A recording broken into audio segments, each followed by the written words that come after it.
Salut à tous, c'est Lunaris. Aujourd'hui, le test de la Suzuki GS 550e de 1982. Allez, c'est parti!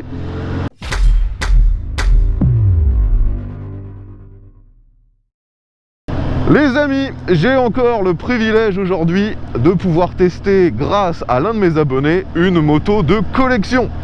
Il s'agit, vous l'aurez compris, de la Suzuki GS 550e, un roadster vintage en 4 cylindres. D'ailleurs, à l'époque, cette 550, c'était la cylindrée la plus petite proposée par Suzuki, avec une motorisation en 4 cylindres en ligne. Si vous suivez mes tests régulièrement, vous aviez peut-être déjà vu le test de la GS 850G de la même époque. Eh bien, esthétiquement, entre la GS 850G et cette GS 550e, c'est quasiment des clones. Elles sont pratiquement identiques. D'ailleurs, elles ont même la même finition, le même coloris. Elles se ressemblent énormément. Aujourd'hui, cette machine est avec un moteur, vous l'aurez compris, de 550 cm3 qui développe 49 chevaux. Et la machine est aussi beaucoup plus légère que sa grande sœur 850, vu que celle-ci fait 220 kg tout plein fait, là où l'autre faisait près de 275. Donc esthétiquement, comme je vous le disais, hein, elle est très proche, voire identique à sa sœur, la 850. On retrouve un roadster à l'ancienne, comme ça se faisait dans les années 80. On a des aspects esthétiques un petit peu carrés. Le moteur de cette machine est bien sûr à refroidissement par air, ce qui justifie la présence d'énormes ailettes sur celui-ci, et bien sûr alimenté par carburateur. J'ai la chance aujourd'hui de pouvoir tester cette moto de collection en configuration d'origine. Franchement, il n'y a pas vraiment de modification sur celle-ci. On a juste un ou deux accessoires. On a par exemple des valises souples latérales qui ont été rajoutées. Vous avez également des crash bars qui servent à protéger le moteur, et ça en fait c'est une option de l'époque. Mais mis à part ça, la moto est vraiment en configuration d'origine telle qu'elle était à l'époque.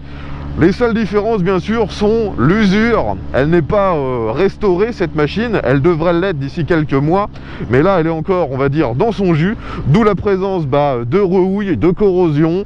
Et elle n'est pas, on va dire, aussi valorisante que lorsqu'elle était neuve. Vu que c'est une moto qui, normalement, se distinguait de la concurrence par la présence de chrome un petit peu partout.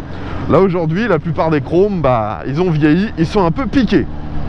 Lorsqu'on prend les commandes de cette machine, la première bonne surprise, comparée à sa grande sœur 850, c'est que celle-ci est beaucoup plus légère, beaucoup plus facile à faible régime et à faible vitesse.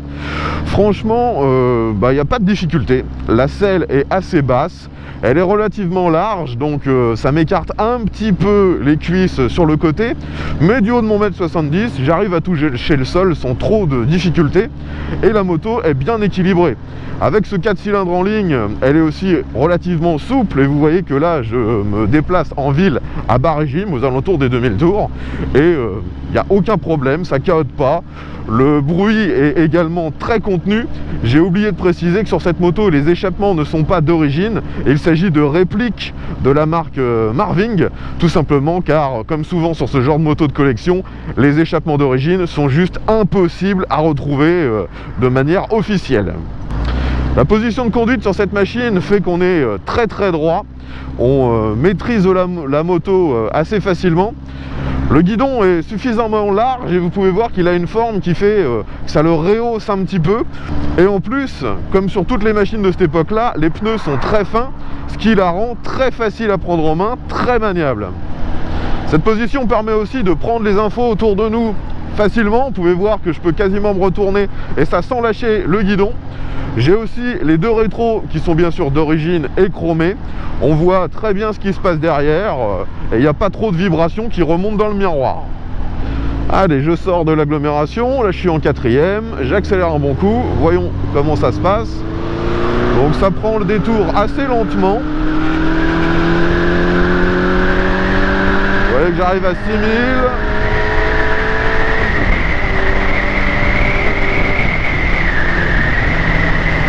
Donc vous avez pu voir qu'en réaccélérant à assez bas régime, c'est efficace.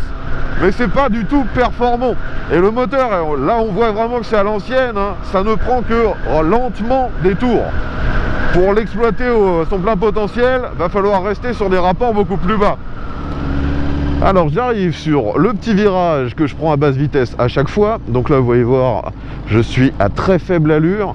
Alors la moto est difficile dans son comportement en fait, elle est surprenante, elle est un peu lourde et lorsque je commence à prendre de l'angle à basse vitesse, j'ai un peu l'impression qu'elle se verrouille, qu'elle veut partir et tomber. C'est pas aussi rassurant que sur d'autres machines plus récentes. Donc on va utiliser cette route comme d'habitude pour tester l'accélération. Donc je rappelle qu'on est sur une machine en 4 cylindres en ligne qui pèse environ 220 kg avec le plein et elle développait sur la fiche technique à l'époque 49 chevaux. Donc on est parti pour une accélération, il n'y a bien sûr aucune aide, il n'y a pas d'ABS, il n'y a rien du tout, hein. Vous l'avez compris, c'est une machine de collègue. Let's go!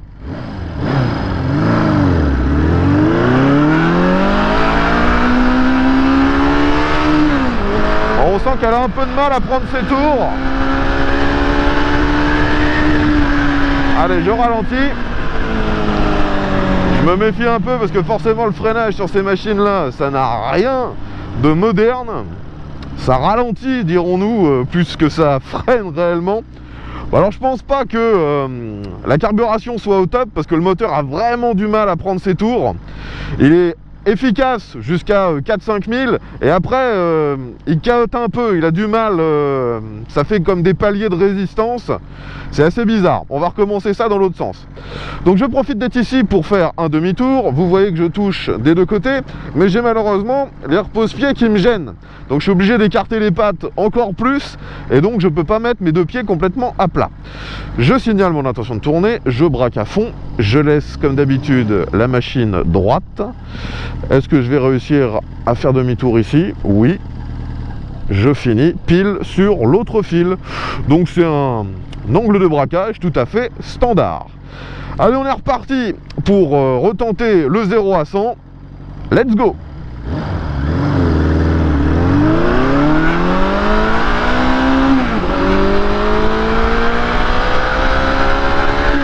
Je passe mes vitesses à 8000, c'est là que ça marche le mieux, et 100. Maintenant je freine, le frein arrière freine assez bien pour ce genre de moto. À l'avant, bah, la sensibilité n'est clairement pas terrible. Et ensuite, il y a quand même un petit peu de mordant. On est sur une machine qui a un frein à disque, vous le voyez, c'est même un double disque à l'avant. Pour une machine de ce âge-là, ça n'a rien de surprenant, hein, mais vraiment, s'il y a quelque chose qui a énormément évolué sur ces 40 dernières années, c'est le freinage. Hein. Bon, au niveau des performances, je ne sais pas si c'est réellement représentatif de ce qui était comment dire, disponible sur cette moto à l'époque. Là, le comportement me semble, on va dire, assez bancal sur certains régimes. Plus on monte dans les tours et moins j'ai l'impression qu'elle fonctionne bien en fait. Allez, un petit rond-point. Donc on a toujours cette sensation un peu de lourdeur dans les ronds-points. En fait, ça se passe très bien, puis d'un seul coup, la moto, elle part un peu. Sur cette machine, les pneus sont très fins, comme je vous l'ai dit, et il s'agit d'une roue en 19 à l'avant et uniquement en 100 de large. Et à l'arrière, c'est du 18 pouces en 130. Donc c'est vraiment très fin, ce qui normalement améliore la vivacité du véhicule. Mais là, j'ai l'impression qu'avec l'équilibre global de la moto, bah, ça la rend parfois un peu instable.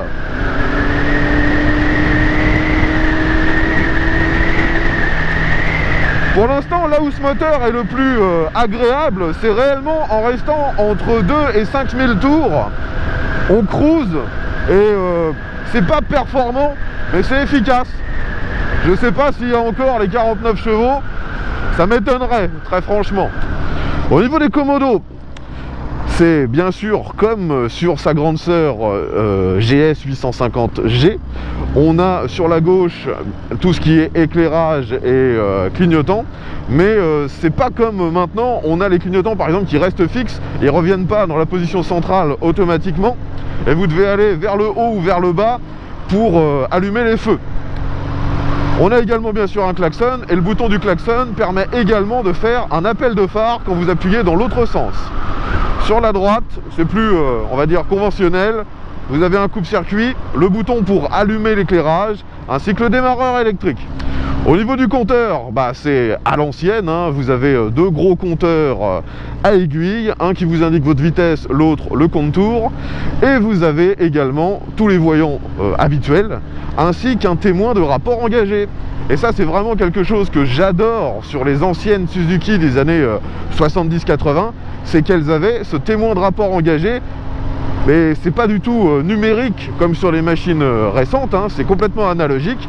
Et à chaque fois que vous changez de rapport, vous voyez une petite lampe qui s'allume. C'est vraiment super efficace et ça fonctionne parfaitement bien. De nouveau, je freine, donc frein arrière, ralentit bien la machine, ça la stabilise un peu. En ville, le freinage ne fait pas peur, hein. On arrive à arrêter la machine quand on veut, où on veut. On va faire un test de souplesse, donc je vais essayer de passer tous mes rapports. Là, vous voyez, je me mets en 6e, donc je suis en 6e à 30 km/h, et ça a l'air de se passer plutôt bien. Déjà à l'époque, les 4 cylindres étaient très souples, hein. Vous voyez que là, je suis à 20 km/h en 6e à peine 1000 tours, je réaccélère. Forcément, il y a peu de performance, mais ça bronche pas, hein, ça repart sans problème. Et je pense qu'à l'époque, c'était justement un des arguments de vente d'un 4 cylindres. Pour quelqu'un qui débutait, bah, vous ne pouvez pas vous retrouver avec le moteur qui se met d'un seul coup à cahoter et presque à vous désarçonner ou à caler. Là, c'est tellement souple que pour caler, faut vraiment le vouloir. La boîte de vitesse fonctionne d'ailleurs parfaitement bien, hein. Je redescends mes rapports, je les remonte, il n'y a pas de faux points morts, ça craque pas, c'est fluide. Franchement, ça marche aussi bien qu'une boîte de vitesse moderne, hein. Alors je sors de l'agglomération, je vais redescendre dans les rapports pour accélérer un peu. Là je suis en montée, on monte dans les tours, 6000, 7000. Ouais, il y a une sonorité qui devient un petit peu plus sport forcément à mesure qu'on monte dans les tours. Mais les performances se font attendre, hein.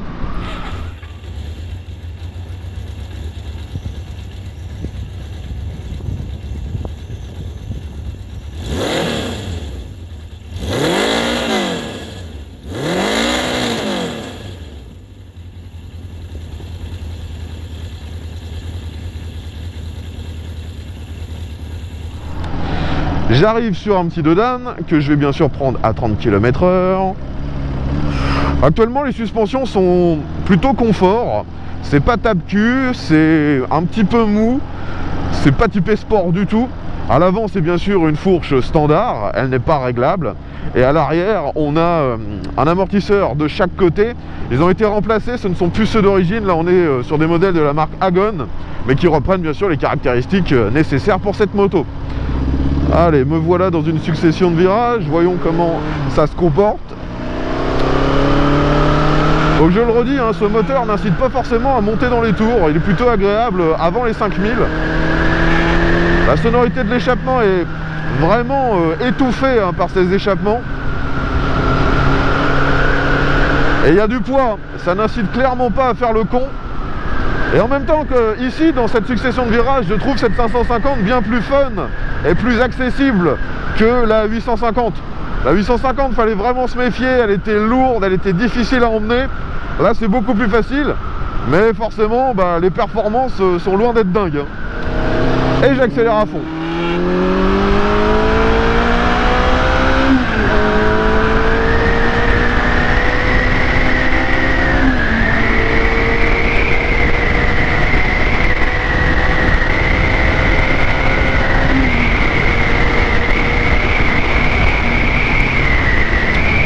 Ouais, c'est certain, elle ne fait plus sa puissance nominale, hein. On verra tout à l'heure si elle arrive à monter un peu plus haut en vitesse sur l'autoroute. Je suis toujours par contre aussi agréablement surpris par cette boîte de vitesse, hein, qui fonctionne impeccablement. Allez, droite, gauche, droite. Ouais, dans les successions très rapides des enfilades de virages comme ça, la machine ne me rassure pas forcément.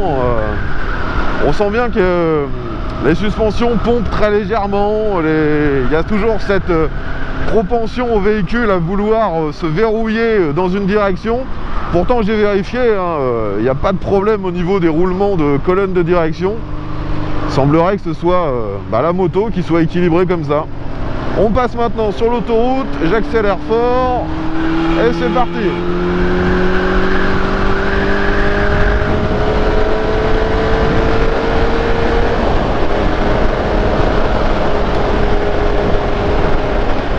Il n'y a pas trop de problème pour s'insérer, on a quand même la puissance nécessaire. Le souci par contre, c'est une fois qu'on dépasse les 100 km/h, on a tellement d'air qui arrive sur le casque, c'est vraiment désagréable. Là je m'entends plus, j'entends pas le moteur non plus à cause du vent. Je vais maintenant faire un test de reprise, vous voyez que je suis à 100 km/h en 6ème, j'accélère à fond. Donc 110, 120, on arrive à 130 et ça continue. Je ne sais pas exactement quelle est la vitesse de pointe de cette moto, mais à mon avis ça doit tourner aux alentours des 160. C'est vraiment dommage que il y a autant de bruit sur mon casque, parce que finalement la position de conduite et même la selle me donne un confort suffisant. Je pourrais rouler comme ça pendant longtemps sans me fatiguer, mais là par contre il me faut absolument des protections auditives.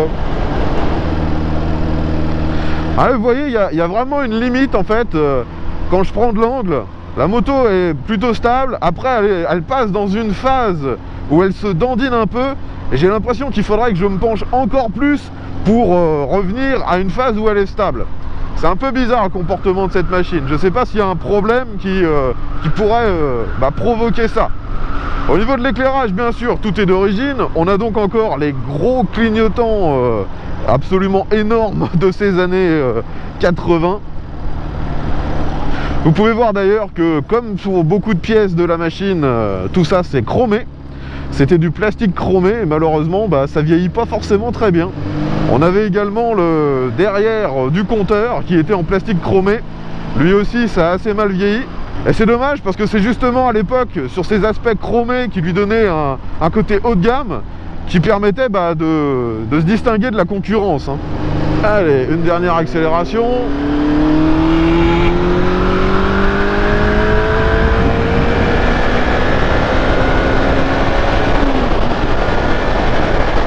Bon les amis, je pense que vous l'aurez compris, cette moto n'a rien de fulgurante, mais en même temps, c'est pas forcément ce qu'on cherche sur ce genre de machine de collection à l'heure actuelle.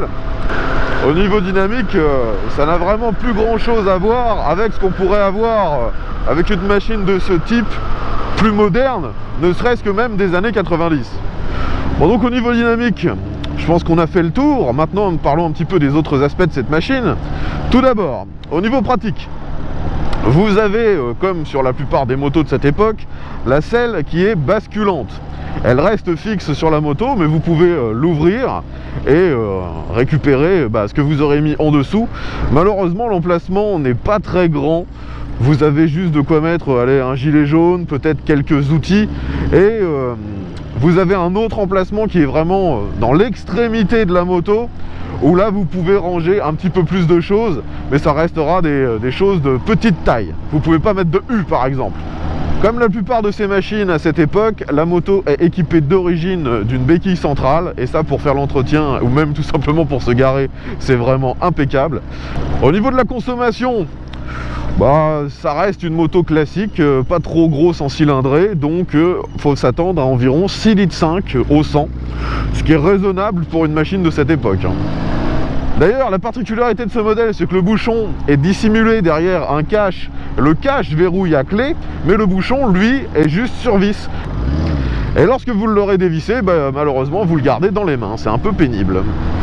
Si vous désirez rouler avec un passager sur cette machine, aucun problème. C'est une selle assez plate, elle est large, elle est longue. Vous avez une petite sangle pour que le passager puisse se maintenir si nécessaire. Et les repose-pieds sont placés idéalement. Donc franchement, c'est plutôt bon. D'ailleurs, le confort de selle est vraiment bon sur cette machine. Donc comme je l'ai dit plusieurs fois, il s'agit maintenant d'une moto de collection. Et clairement, ce genre de machine n'intéressera que les collectionneurs. Tout simplement parce que déjà en trouver une, c'est compliqué. C'est pas forcément le prix qui est dissuasif, parce que une machine en bon état comme j'ai aujourd'hui, mais qui nécessite une restauration au niveau esthétique minimum, ça vaut entre 1500 et 2000 euros. Après, si vous en voulez une complètement restaurée, ce sera plutôt 3-4 000 euros, en fonction bien sûr de l'état, du kilométrage et de la restauration qui aura été faite dessus. Mais donc le prix n'est pas délirant. Ce qui est compliqué par contre, c'est d'en trouver une, parce que ce ne sont pas des machines qui ont été, comment dire, très plébiscitées déjà à l'époque. Et malheureusement, maintenant, près de 40 ans après, eh bien, il n'y en a quasiment plus. C'est là le problème. Néanmoins, si vous en trouvez une en bon état, eh bien sachez que c'est fiable. On peut faire l'entretien mécanique sans difficulté. La plupart des pièces sont encore disponibles chez Suzuki. Là où c'est plus compliqué, c'est justement pour faire de la restauration esthétique. Tout ce qui est carénage, habillage, là c'est assez compliqué de trouver des pièces. Voilà tout ce que je pouvais vous dire sur cette GS 550E. Si vous avez des questions, n'hésitez pas à mettre ça dans les commentaires. Si vous êtes le possesseur ou si vous avez possédé par le passé une de ces machines, dites-nous pour vous comment ça s'est passé, quels souvenirs vous gardez de cette machine. Est-ce qu'il y a des choses à vérifier en priorité, peut-être que vous avez eu des problèmes à l'époque. Merci de nous donner votre retour d'expérience, ce sera intéressant, vu que comme je l'ai dit, c'est de plus en plus rare sur nos routes. Je tiens encore à remercier l'abonné qui est venu jusqu'ici avec cette moto de collection afin que je puisse vous faire une vidéo test. C'est très sympa de sa part et je reprécise que l'ensemble des tests sur ma chaîne sont faits en collaboration avec mes abonnés. Donc si comme lui, vous avez un véhicule que vous aimeriez me voir tester en vidéo, eh bien n'hésitez pas, contactez-moi, tous les moyens de le faire sont dans la description. Je rappelle que je fais mes tests en Normandie, dans la région de Rouen. J'espère que vous aurez apprécié ce test. Si c'est le cas, pensez à mettre un petit pouce vers le haut, partagez la vidéo sur les réseaux sociaux, abonnez-vous si ce n'est pas déjà fait, vu que je sors ce genre de test très régulièrement. A bientôt et vive à tous.